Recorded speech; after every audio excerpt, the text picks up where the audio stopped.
All right, what's up, guys? Welcome back to another episode of the Living the Dream podcast. Today on the show, we have Conor Kelly, who was a plumber and is now a TikTok star and realtor. Conor, how you doing? I'm good, man. Thanks for having me on, Timmy. Appreciate it, brother. Of course, thanks for coming on the show, and we like to jump right in. So if you could start with just telling us a little bit more about yourself and what you like to do for fun, that'd be great. Yeah, man. I'm out of Vancouver, Canada. Like I said, plumber for 9 years, got into TikTok. Got into real estate. TikTok took off me real fast. What I like to do for fun, man, that's an interesting question. Right now, like pretty much nothing. I pretty well just work. That is fun for me. Like almost like I don't know if any of your followers watch Alex Hermosi. He was the first influencer I saw actually say like, working for me, like this is fun. And then I was like, I thought about it, I'm like, hey, it's like, yeah, it is fun for me too. Like I'd almost rather be doing this than doing anything else because I don't drink, I don't smoke, I don't do any of those things, right? So and I'm currently following macros, so I can't even like go eat at a restaurant. So I pretty much just work. I got you. So work is your fun right now, yeah? Yeah. Okay, well, tell us a little bit about it. You were a plumber for 9 years, and now you're big on TikTok. Most of your leads are coming through social media. You closed 57 deals in your first year as a realtor, and most realtors don't close a deal in their first year. So, talk to us a little bit about that with all of those leads coming from social media. What was that process like for you? Yeah, I mean, like, I guess I'll start back at like why I left plumbing in the first place was I just found that I was working 60, 70, 80 hours a week and I hated most of the time that I was working. I realized I was like, dude, I hate my job. And that amounts for like a large majority of the hours that I'm awake in my life. So like I almost pretty much hate my life at this point, Yeah. right? So I was like, I need to get into something I actually like doing. I followed Graham, Steph, and Meet Kevin. I listened to the Bigger Pockets Real Estate podcast, and all those guys were realtors before they became influencers. So I was like, and I loved real estate investing. I owned two properties, and I was like, you know what? I want to do what these guys did. I want to become a realtor. It looks like it's a lot of fun. And then that's kind of why I went down that path. Right when I got my real estate license, I was like, hey, these guys were doing the social media thing. It looks like it's working out great for them. Let's try this TikTok thing. Gary Vee was talking about TikTok a lot. Second video I made went viral, went like 150,000 views. At this point, I still didn't think I was actually going to get business from it. Like I was just like, that has to be good brand awareness. Like it has to amount to something. That's a lot of views. You know what I mean? So I'm just going to keep doing this. Right. And then like a month and a half later, went to a pre-sale center. I shot a video of it. You guys call it pre-construction out there. It's like condos that aren't built yet. Yep. And ended up selling four in one afternoon off of a video that I shot off of TikTok. And basically, it's just people like I had my number in the bio. People would call my cell phone right out of my bio, and I'd just be like, "Oh yeah, hey, meet me at the presentation center or whatever." And then end up selling four that one afternoon right off of TikTok. And I was like, "Okay, this is real. This works." And in that afternoon, I basically made like 4 or 5 months worth of plumbing in like 2 hours doing that. Yeah. And I was like, "Okay, I'm going to double down on this now." Right. I just went all out, started the YouTube channel, shot more TikTok videos, Instagram, started my own podcast, just did all that stuff. Mm, there we go. That is a Yeah. crazy Yeah. story. So, second video got 150K views, and then a video sold you four of those listings, which I mean, you get 3% commission. Is that still 3% in Canada or? It's different everywhere. Here, it's like it ends up being 3.22% on the first 100,000 and 1.15% on the remaining balance. So, as an example, a 500K property be, 3,200 bucks and then roughly like 4,500 bucks for like nearly 8 grand. But property values in Vancouver is not like Austin, Texas. Like the average price of a house here is like $1.7 million, right? So Oh, I so see. the percentage is lower, but it evens out to being, probably roughly the same because our property values. Like I always see realtors shooting videos in Texas. They'll be like, check out this house for like 400 grand. It'll be like a literal mansion. I'm like, what the hell is going on over there in Texas, man? Yeah, man. Yeah, Austin's getting a bit more expensive, but if you go out to like Dallas, Houston, 30 minutes outside of Austin, you're finding some 400,000, $500,000 properties that are really, really good. In It's Austin, crazy. I couldn't believe it. yeah, no, for sure. Crazier is that Vancouver is 1.7 million. I'm like, how are people buying homes there? Like most of it's still the same kind of median income of like not many people are over that multi six figure mark, right? No, they're not. I mean, it's a wealth driven market. It's a lot of people passing down, like parents gifting their kids money. A lot of people have lived here since like the 80s and 90s. Like a house in the 80s in Vancouver was probably like, I don't know, like 80 grand or something like that. Right. And Yeah. now they're like 2 million bucks.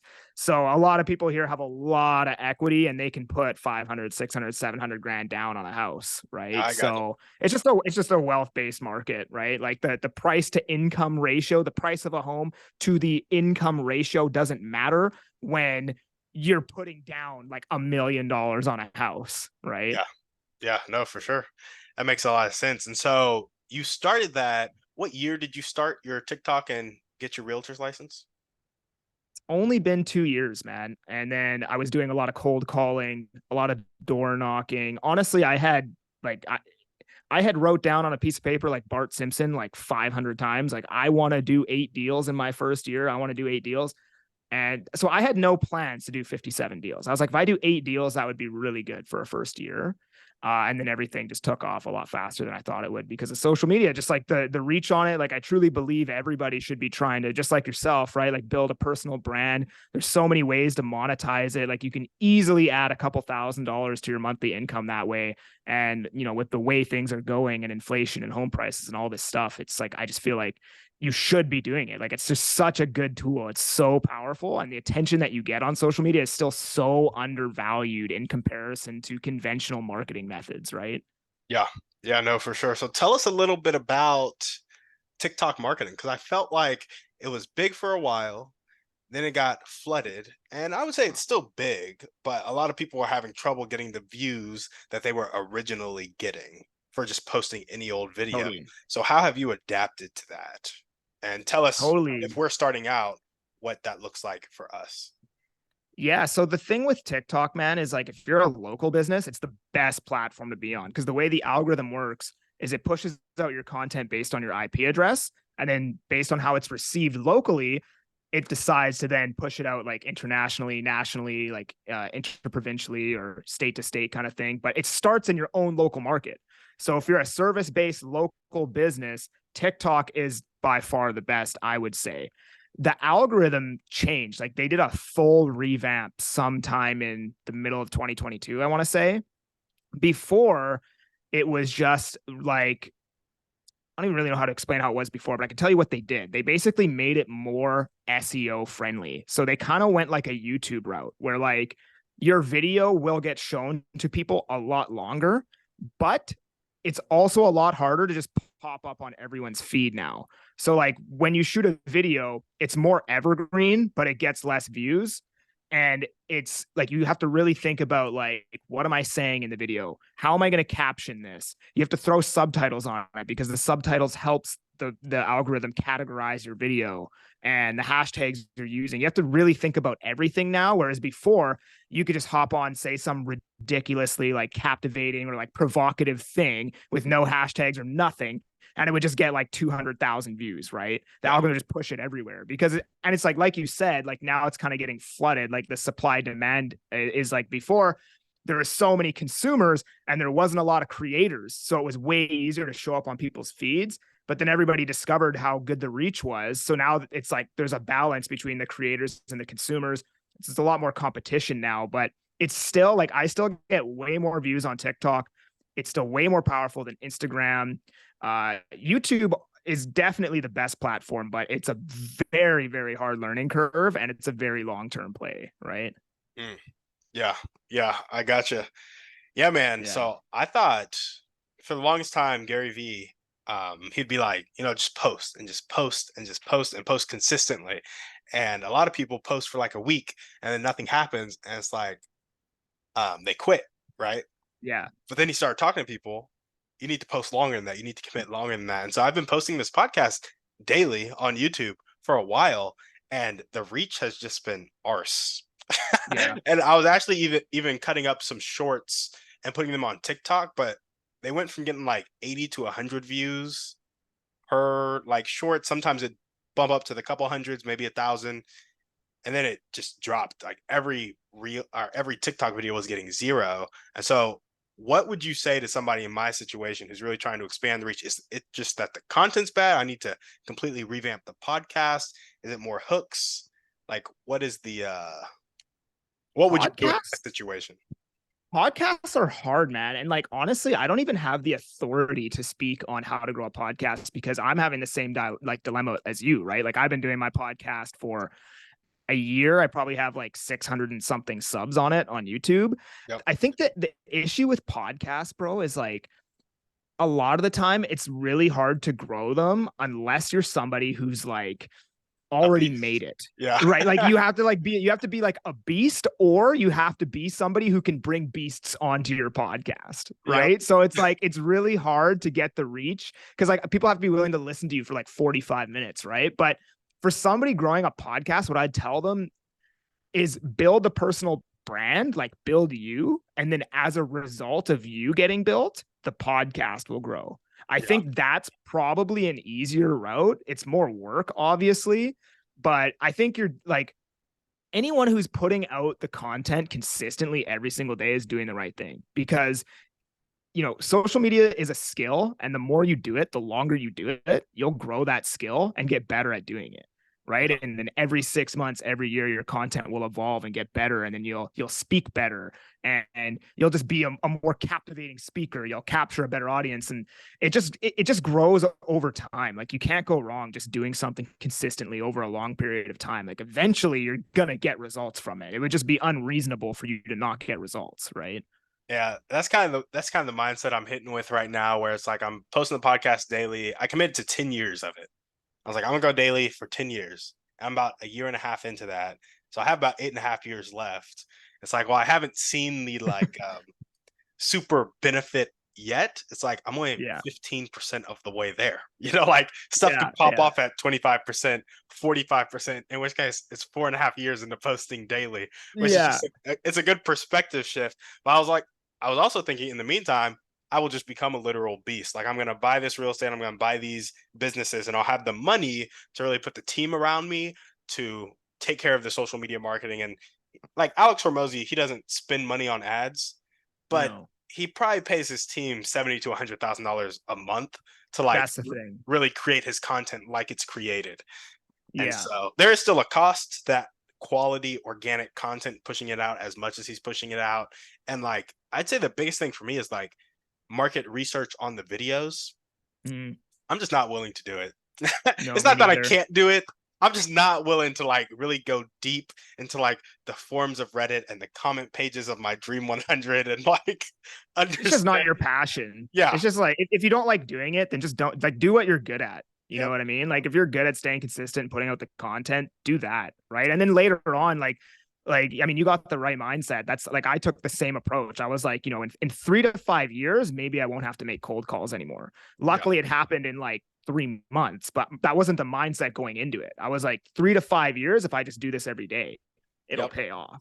Yeah. Right. So and then eventually it's like growth isn't linear, it's exponential, right? So then you hit that crossover point where I'm making money from here, I'm making money from here. Let's hire this team to just like film me as I do stuff, clip everything down and post everything for me. So I don't even waste any time doing that. And then that's when you hit that crossover point of like exponential growth, Yep. right? Yep.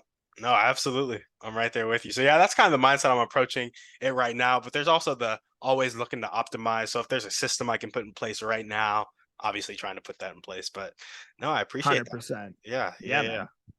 Well, cool. So plumber to TikTok and realtor, 57 deals in the first year. All of your leads are coming from TikTok now, is that right? Or social media? It's a good mix now. Like in the first year, I want to say like 40 to 45 of those came through TikTok. Now it's like YouTube, Instagram, TikTok, referrals from other agents and stuff who follow me. It's like a good, well-rounded mix, but like it pretty much all comes through social media. And then there's like referrals and stuff just from people that I know, outside of the digital world, right? Yeah, yeah, for sure. Well, tell us Yeah. a little bit about your motivation. What really gets you up and keeps you going every day? That's a good question. Honestly, man, the motivation comes from fear of like when I was doing plumbing, and like this is no disrespect to plumbers at all. It was a great career, paid me good money, but I just honestly hated it, dude. Like I worked like probably 60 to 80 hours a week on call shifts, night shifts.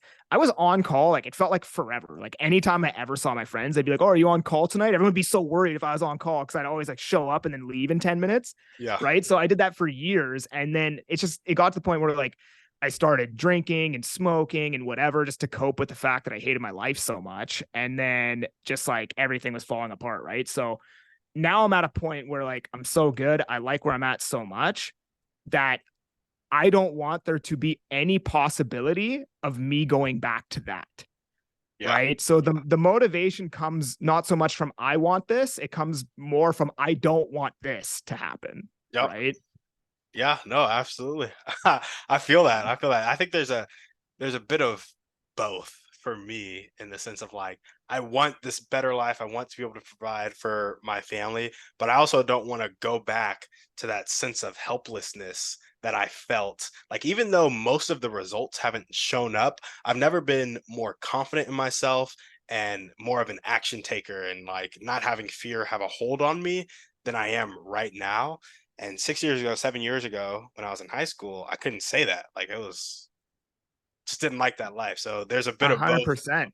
Yeah, yeah, Well, you're living with purpose now and you're on a path, right? And like even if the results haven't happened yet, you wake up every day and you know, like, hey, at least I'm heading towards them, yep, right? Like I can see where it's going. So it's like it's just more fulfilling and more purpose driven, right? yeah, 100%. So gets you up, keeps you going every day. A little bit of a fear of not going back to where you were, hating your life, doing that on call thing, but really just the kind of the hating your life part is what I feel like it really is. Not going back to That's that.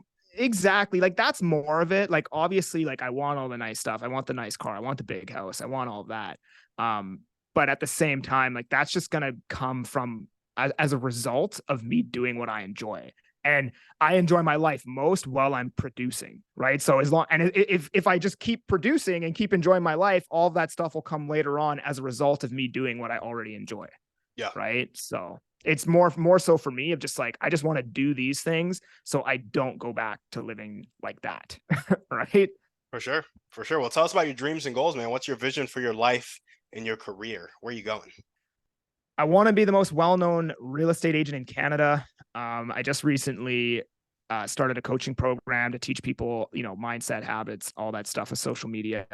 There's a lot of people out there teaching like hashtags and algorithms and all that stuff. I really truly believe all of that is secondary to uh just making you dope, right? Like as we talked about before, like Alex Hormozy, Patrick Beck, David Bradley, like all Gary V, all these dudes were already dope before they started social media, and then that's Yep. why their platforms blew up, right? So instead of focusing on like hashtags and all that stuff, just focus on making you better, right? Being consistent, posting that podcast every single day, going to the gym, eating right, waking up when you say you're going to wake up, and just consistently doing stuff and never missing on it.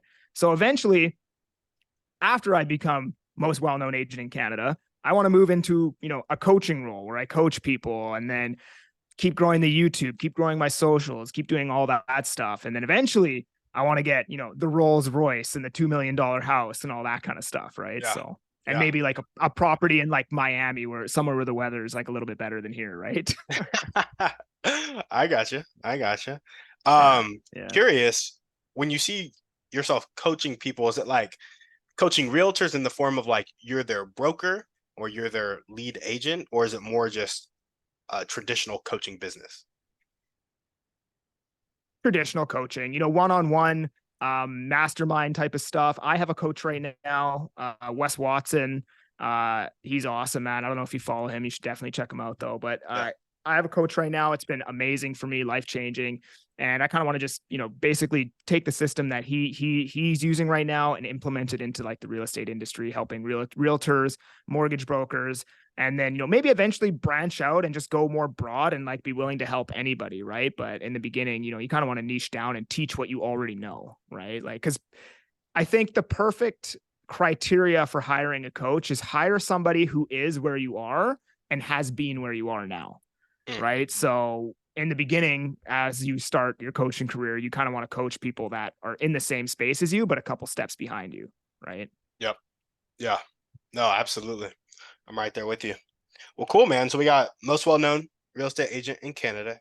got the coaching program going from mindset and with social media, and you kind of just started that up, then growing your YouTube and your socials, and then of course the Rolls Royce, the property in Miami, that stuff. But it comes as Yes, a result sir. of doing those first three. Yes, sir. Yeah. Okay, okay. Anything else you want to add to that? No, man, I would just say, like, if you're somebody out there listening to this who's doing something like a job they don't like doing, like, you have one life, right? Like, my motto's kind of turned into like, why are you doing stuff that you hate doing? Right? Like, you get to live one time, right? Yep. Stop doing stuff you hate doing, right? Like all the rich people, they just, anything they don't like doing in their business, they hire it out. They just, Literally. somebody else can do it, right? And that's kind of the same way you should treat your life. Like, obviously, we don't have money to remove all the stuff we hate doing, but if what you hate doing takes up 80 hours of your week every week, that's a lot of hating, right? Like, you should Yeah. probably get rid of that and go into something that you enjoy, right? So, Yep. No, for sure. And it's worth noting, if you're going to be doing something for 80 hours a week and you hate it, at least do something that's going to bring you increased income or scalable income so you can hire out the things that you hate. Like a lot of us will be throwing 80 hours a week into the black hole. That's a 9 to 5 that is like capped income. And you're only ever going to make 80,000 a year, 90,000 a year, maybe 120, maybe 200 a year. But even at 200 a year, you got the golden handcuffs. And so once you start scaling, you can then hire that stuff out. exactly. That is the additional way to cap that off. Yeah. 100%, the perfect way. So, I love it. Well, cool, man. Tell us about the top 1 to 2 skills that you need to develop right now to make some of these dreams and goals come true. mm, the top 1 to 2 skills I need to develop. That's a really good question. I think communication, probably.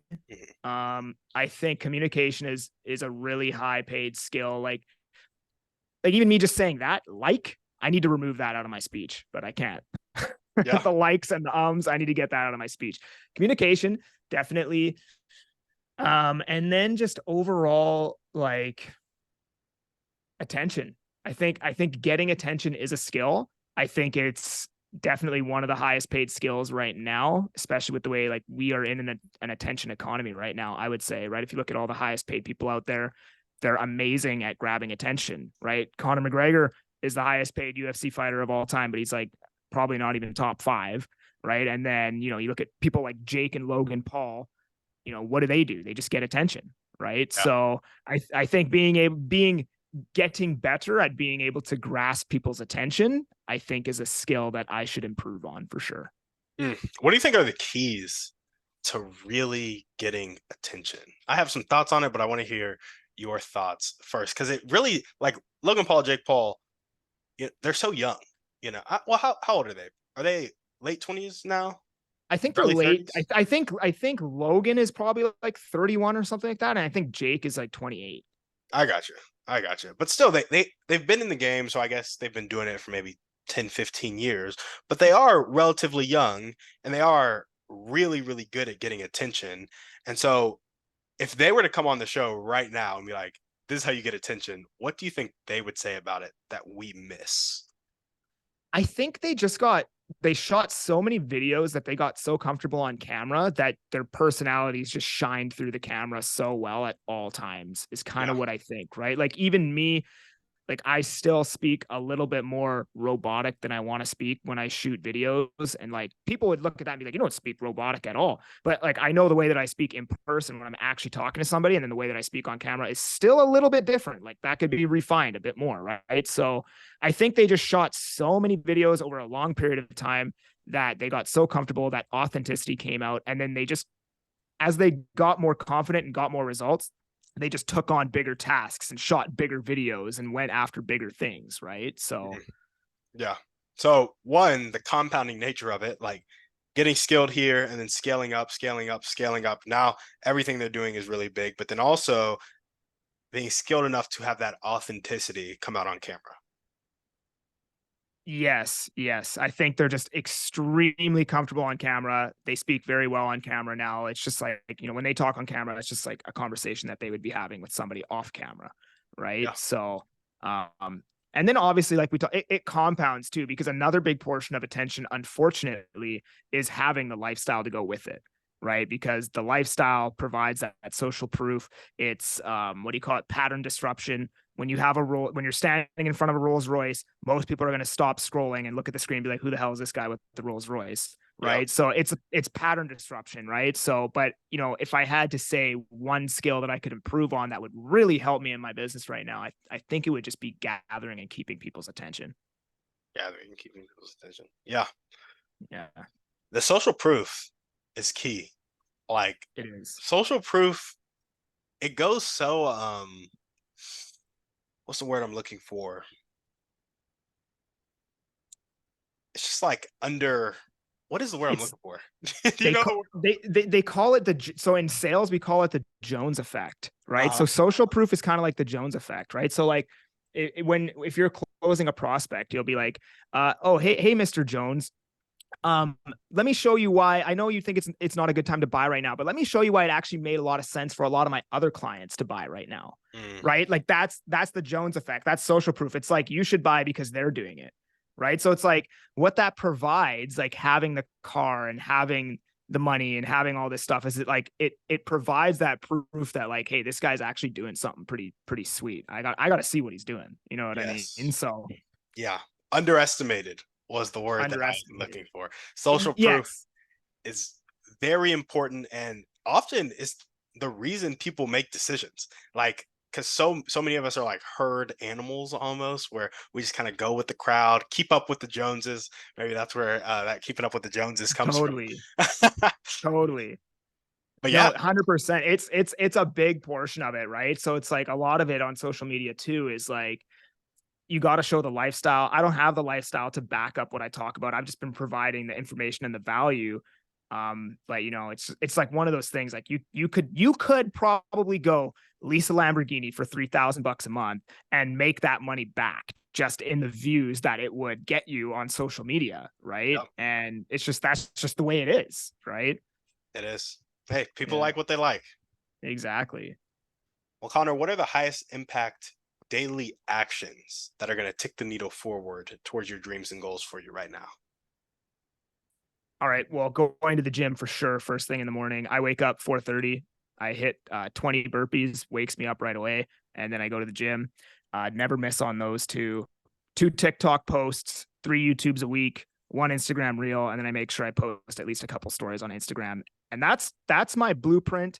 And I'm just not gonna miss on anything. Like I'm just gonna do it every single day, regardless, and never miss on anything. And it's been working well for me. And like I said, we should start seeing some compounding effects from that in the next couple of years if I just keep doing it and just never stop. Right. So Yeah. there's no secret, right? It's all very simple. It's just people just don't want to do the simple stuff.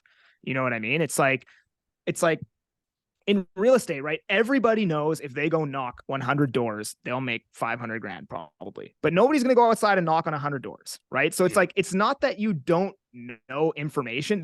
It's not that there's some secret out there that you don't know that you're going to find on YouTube. It's just that you're not applying the information that you already have.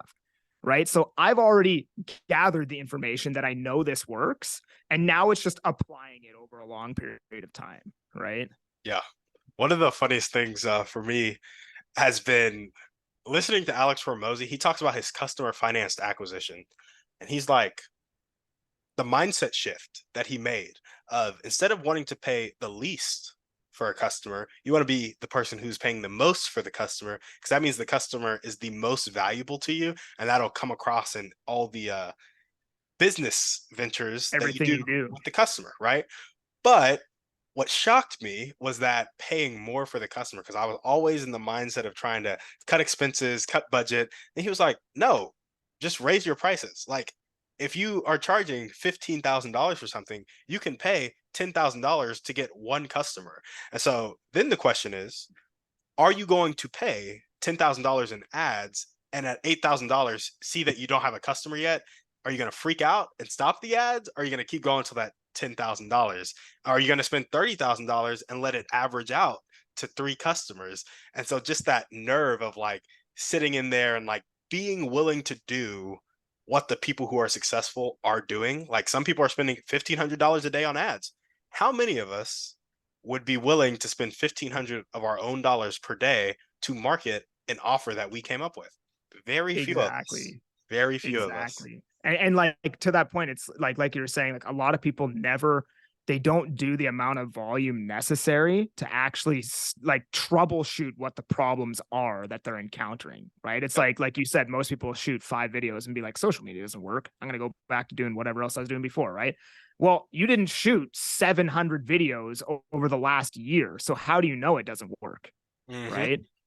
Absolutely. I- just the quantity, the sheer quantity that he talks about. One other story. If you guys don't listen to Alex Hormozy, Have to. You have to. go listen to this man. He was talking about how when he was starting out, he was putting out some flyers for cars. Have you heard this? Have you heard this story? No, I haven't. Oh, he said, I put out 300 flyers and nothing happened. I got one call and a dude was threatening to sue me. That's the only thing I got from those 300 flyers. And so I went to my mentor, who was also putting out flyers, who told me to go put out the flyers. And I told him, hey, dude, I put out 300 flyers. I'm really excited. I didn't get any results, though. What went wrong? He was like, 300? Did you put out 300 an hour? Like, is that what you're talking about? And he was like, no, I put out 300 total for the day. He's like, dude, I put out 10,000 to test. And then I put out 5,000 every day after that for a month. Just nuts. Yeah. He was like, Alex said to his 300 flyers, his mentor was putting out like 150,000 flyers in a month. And then Alex was like wondering why he wasn't getting results. He didn't Yeah. put out 150,000 flyers. And so just the mindset shift there gets me of like, are you willing to do what successful people are doing? 100%. And a lot of it just comes back to, like we said, it's just quantity. If you'll figure it out if you do the quantity, right? That's Yep. all it comes down to, right? So Yeah, I'm right there with you. Well, cool. Conor, what character trait do you most need to develop right now to make your dream life come true? I need to be able to listen to people better, man. I'm not a good listener, to be honest with you. Mm. My girlfriend gives me so much shit for this. Like it's never ending, man. Like and like that's the thing with sales is it's in a sales role, a lot of people think extroverts do better, but it's actually introverts do better because introverts are good listeners, right? I'm not a very good listener. That's something I'm working on that I want to get better at. I think that'd probably be a skill that I most need to develop Hmm. for sure. What do you think is stopping you from being a good listener? Dude, just the way I am, I think. I don't know, man. To be honest with you. I try. It's like sometimes I try to listen to people and it's just like going in one ear and out the other. And then, or even when I do listen to them, I'm like, shit, what did they just say? I need to ask them again. Right. So yeah, I don't know. I'm working on it though. Is it just how you are and you like understand the techniques of active listening, but even when you apply them, you're still not actually listening?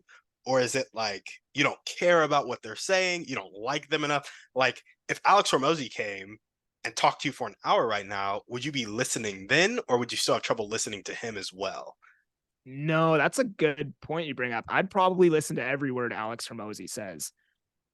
Yeah, I think I don't know, man. That's a good question. You got me stumped right now. I'm not too sure how I'd work on that, but it's definitely something I want to get better at, and I do actively work on it. But I think, yeah, I don't know. You got me stumped. I don't know how I'd work on that, to be honest with you. That's a good Okay. question. I got you. No need to have an answer to it. I was just Yeah, glad that I could bring the thought to, because it is true. Like if Alex Hormozy came, I would listen to every word he said. But I'm a podcast host and I have trouble listening to people. What I found though is that when people are talking about their dreams and goals, I am locked and loaded, and I'm like, I want to help you accomplish your dreams and goals because that's what lights me up. But when it gets to like small talk and literally anything else that people talk about in life, like the majority of hmm conversation people have in life when they're not like go-getters or trying to grow or anything just kills me. it's tough. I cannot listen because I'm like, you're wasting time. Like this is so irrelevant. You're not even building a relationship with the person you're talking to because you're not talking about anything of substance. It's just like, what's the weather like? Or how do I like the weather? I'm like, dive deep, like show some vulnerability. Like you are an intriguing person. Let me see that side of you. But so often we play on the surface. So I identify that myself, which is why I asked the question. I'm so prideful. It's a pride thing. I won't lie. I can't humble myself enough to sit there and listen to something that I just don't care about at all. So Yeah. I mean, it's probably the same for me, to be honest. I just didn't want to sound like a dick on this podcast, but no, all good, man. but you definitely packaged it and phrased it a lot better than I would have. So I appreciate that. Yeah. Yeah, for sure. Okay, so listening Yeah. better. And really it might be humility then for both of us, right? Yeah. Yeah. I think so. Yeah. Well, if there were one or two people you could meet right now, and that could be a specific person or a type of person, and they'd really help you take that next step towards your dreams and goals, who would they be and how would they help you? I'm gonna say Wes Watson because he's my coach right now. I've never met him. He's out in Miami. He actually went to prison for 10 years, California State Prison. Came out within 5 years. He's making like $30 million a year coaching USD. And I mean, you can't go through 10 years of California State Prison without just becoming an absolute beast of a human being, right? So um, I want more. I don't want to be Wes Watson, but I want a lot more of what he is. I want to kind of absorb some of those traits, right? Like just become harder all around, right? Mm. So that number one, and then I think number two, I would probably want to meet probably like Brad Lee or Patrick Bet David or one of those guys. Yeah. You know what I mean? Yep. And just hang out with those guys for a day. Yeah, Patrick Bet David, he's specifically one that like I'm just curious. Seems like such a wholesome guy.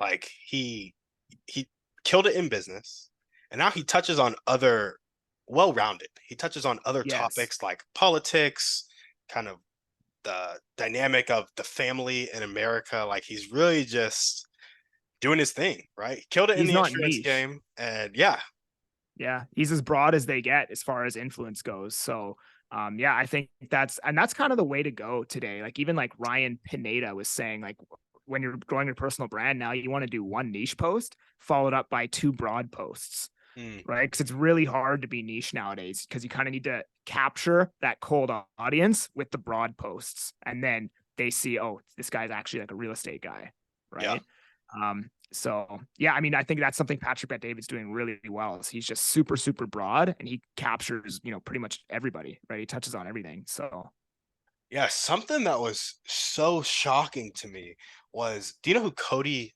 Sanchez is? dude, literally the last podcast I was on, the same guy asked me that question. I still haven't looked him up, but that's the second time I've been asked me that question.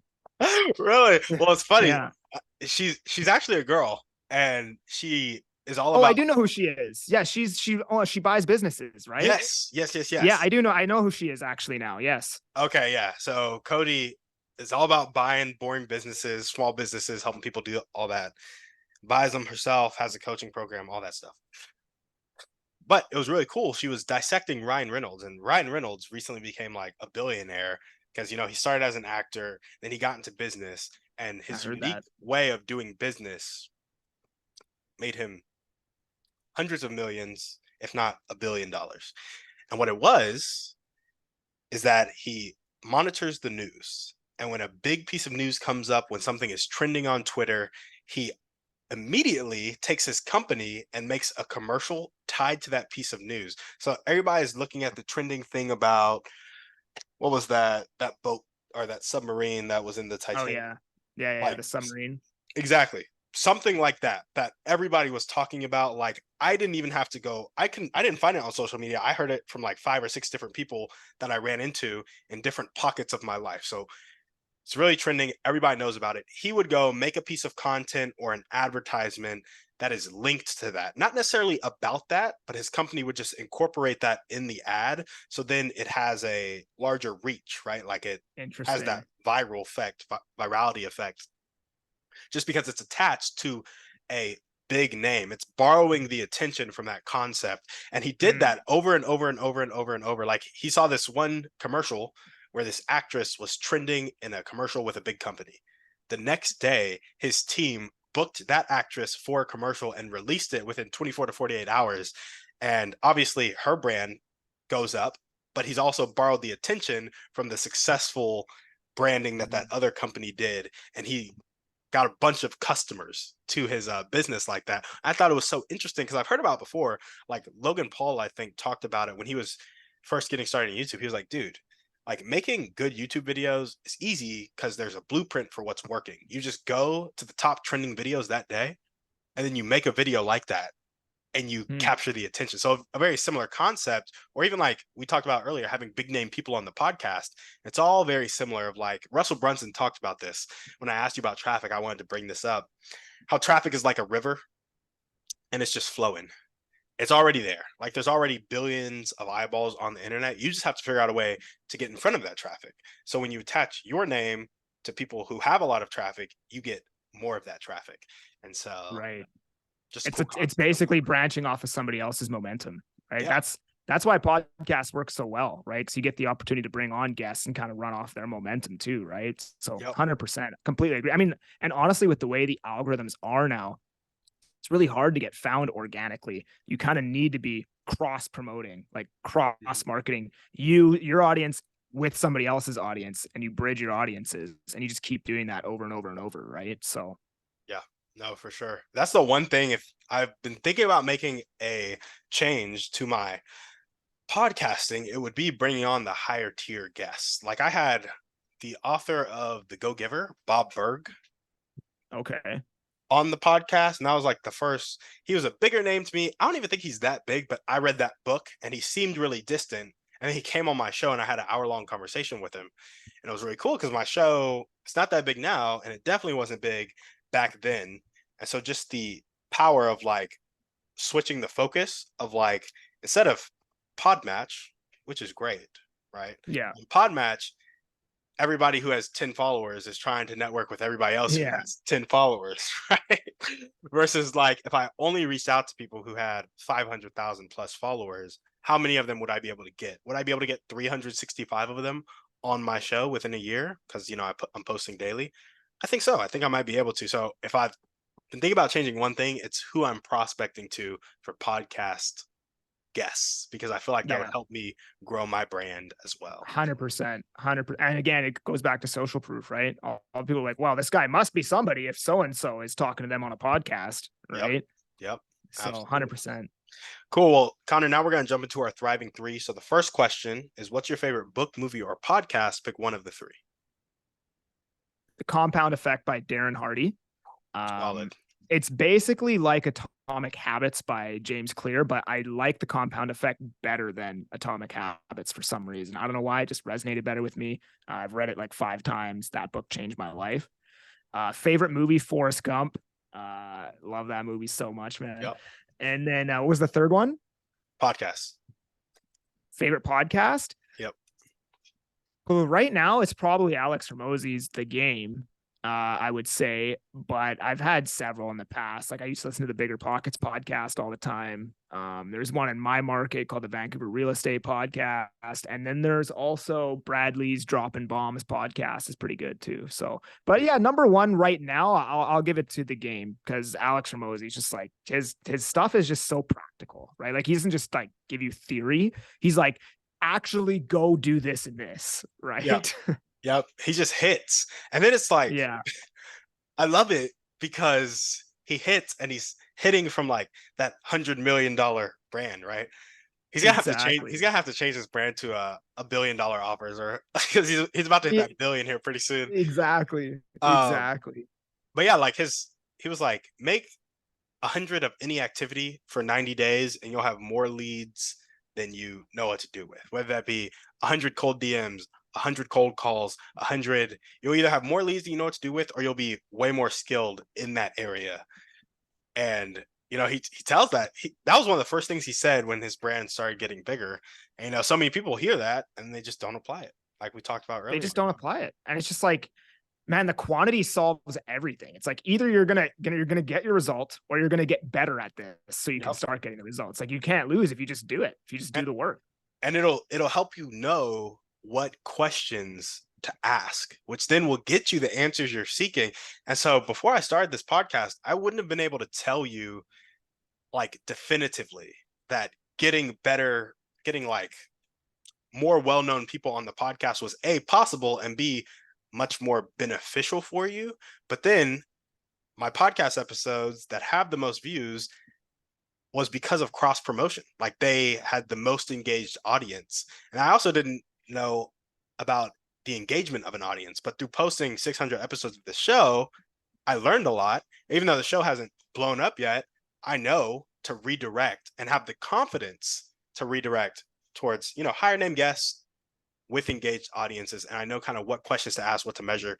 And I didn't before. And so you just get better. Exactly. You You just just get get better. better. And the skill is what's more leverageable. The skill is more important than the result you actually get during those, 100 videos or whatever you shoot, because that skill is going to be leverageable forever for the rest of time that you're alive, right? Mm-hmm. So, Mm-hmm. And they're timeless concepts too. Like getting attention, similar fundamentals now as in the 1850s, yeah, different methods, but similar fundamentals because humans didn't change that much. And so you'll be able to translate the fundamentals across what you're doing throughout your career. exactly. The platform changes, but it's all the same fundamentals, Mm-hmm. right? Like instead of us doing this on a podcast before, it would have been like, on a newspaper written with a feathered inked pen, Uh-huh. right? Yep. Exactly. Well, what's one where you like Yeah. to take care of yourself? I go to the gym every day. I follow my macros. I do my burpees in the morning, and yeah, I don't have any vices. I don't drink. I don't smoke. I was sober for 2 years. I went back to drinking for 6 months. Business completely died. Everything slowed down. All my views started dropping. So I was like, you know what?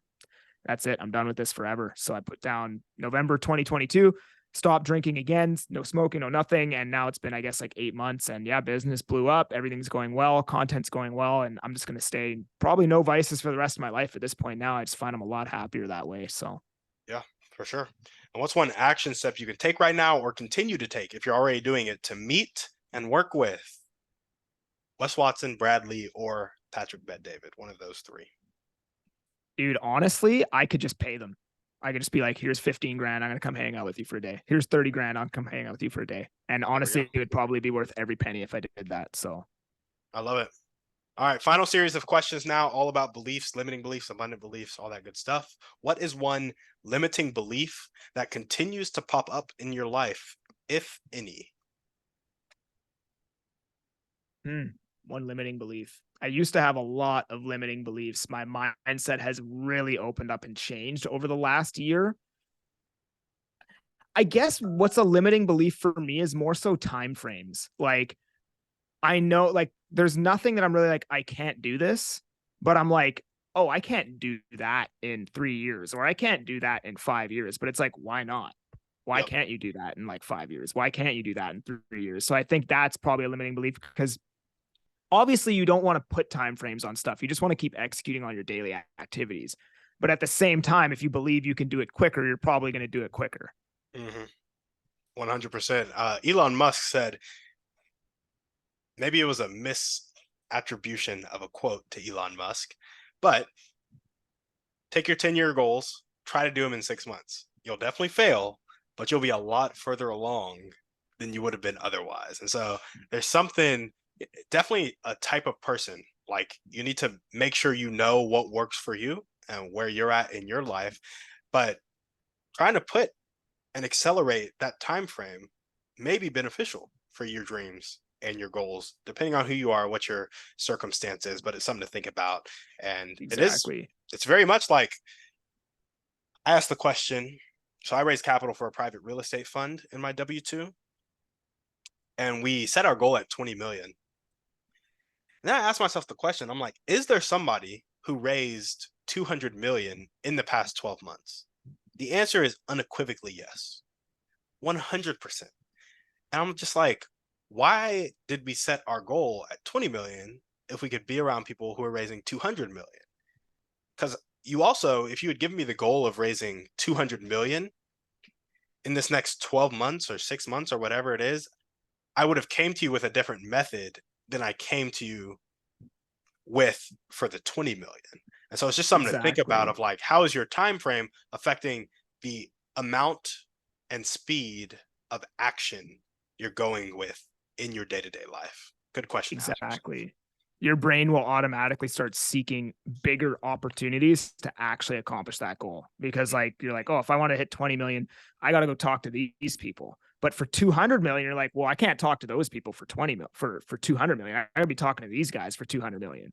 Right. So then you're Absolutely. going to go trying to talk to those guys for 200 million, which you wouldn't even have tried to do if you were just going for the 20. Uh-huh. Right. Yep. That's exactly right. That's exactly right. So where do you think the limiting belief around time frames comes from? I just think it's social conditioning, really, like just the way you've grown up, the environment you've been in, the people you've been around. Like I've had to completely reinvent myself and change, the way I think about everything over the last 6 years to get to where I'm at now. And it's been a long, very long process to reframe basically everything I've learned, right? So it just takes time, I think. Yeah. Yeah. Do you have any limiting actions that reinforce your limiting belief around time frames Limiting actions. or inactions? Yeah, I think I don't play enough offense. I think I could be more aggressive with my money, like the way I spend my money for my business. I think I could be more aggressive and really push myself and like really push myself to the limits. I think. Okay. If you had the ideal mindset around time frames and you were being more aggressive with your money, what would those actions look like?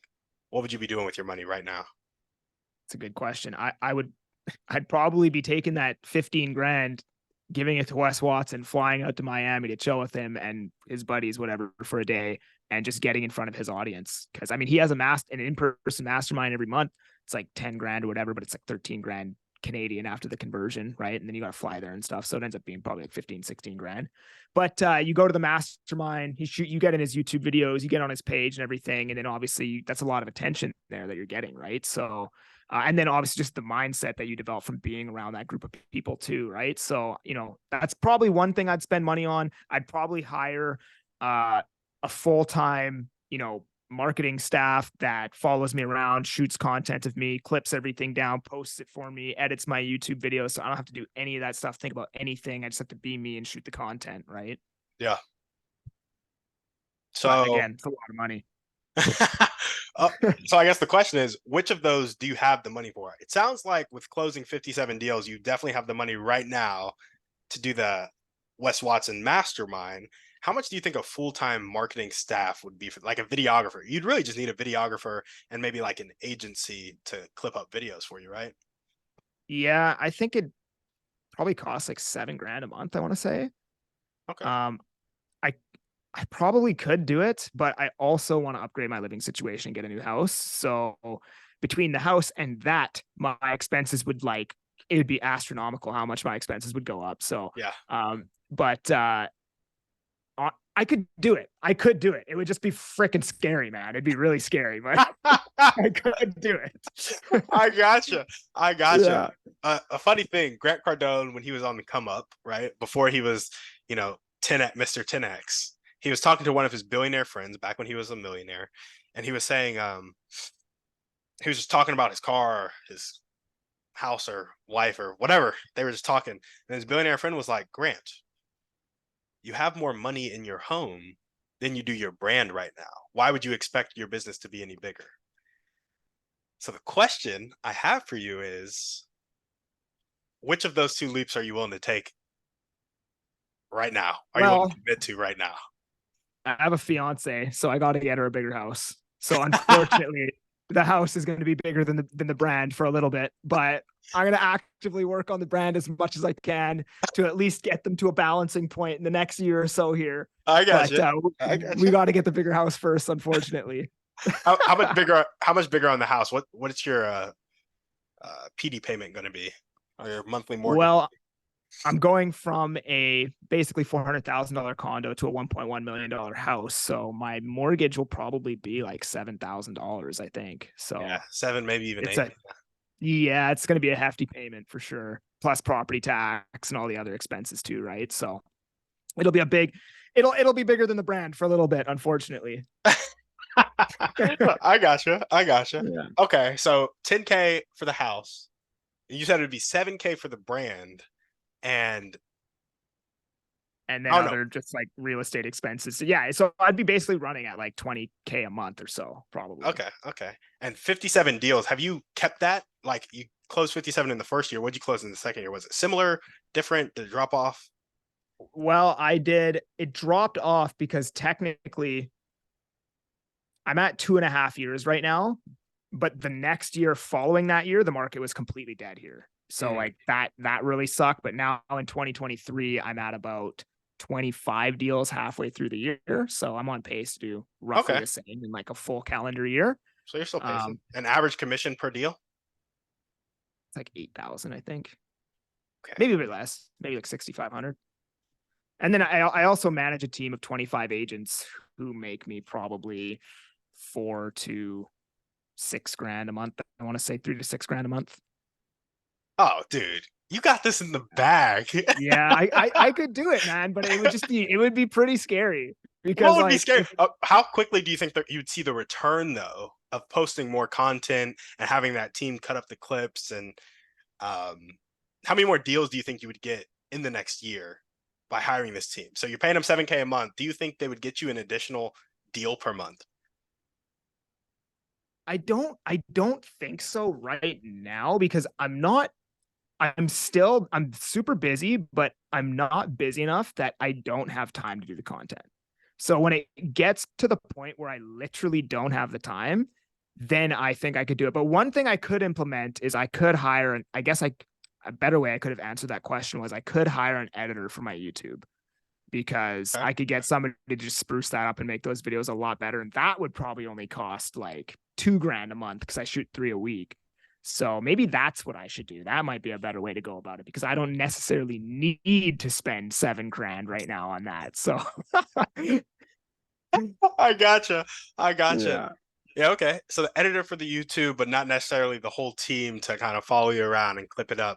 Curious though, Yeah. if you did hire the team and they were kind of taking care of all of your social media stuff, would you have a higher use for your time that would produce more revenue? I don't think I would because I mean, all of my prospecting is through social media. I mean, I guess I could use that time to meet more people somehow and get into bigger circles, right? Like spend that time reaching out to try to get on bigger podcasts and stuff like that. So, yeah, I mean, there's probably always something better I could be doing that's a higher dollar per hour. You're probably right. Mhm. I just don't know exactly what that is at this moment. Yeah, But yeah, I think you're probably right. that's fair. That's fair.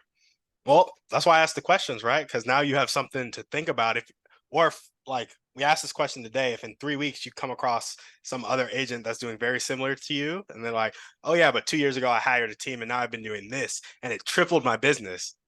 Now you'll have the guts up to Totally. spend that Totally. 7K a month. That's cool. Yeah. Yeah. Well, awesome, man. A couple more questions for you here, and then we'll let you go. I'm just gonna ask one more actually. What is your favorite belief about yourself? Favorite belief about myself. Okay.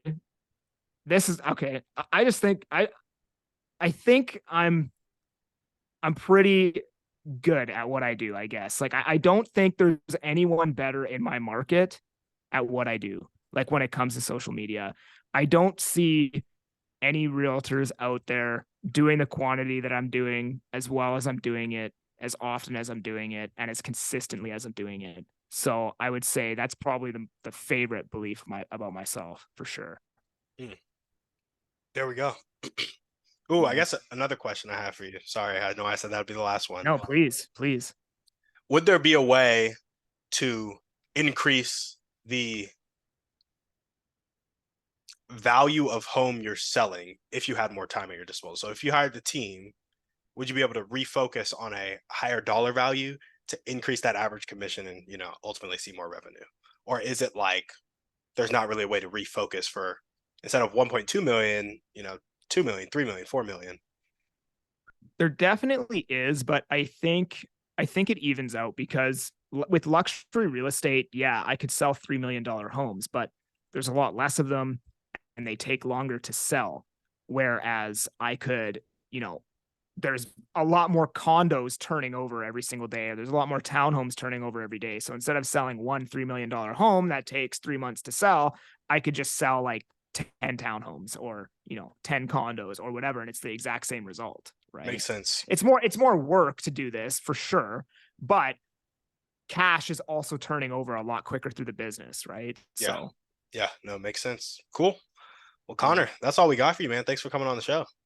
Hey, thanks for having me, brother. I enjoyed it. Of course. And if you guys are listening to this and you loved what Conor had to say, make sure to check him out. Where's the best way to reach you? At that agent Kelly on all platforms. Give me a follow on Instagram, shoot me a DM, TikTok at that agent Kelly. Same everywhere. Solid. That will be down in the show notes. Thank you guys so much for watching. We will see you on the next one. And on that note, we're out.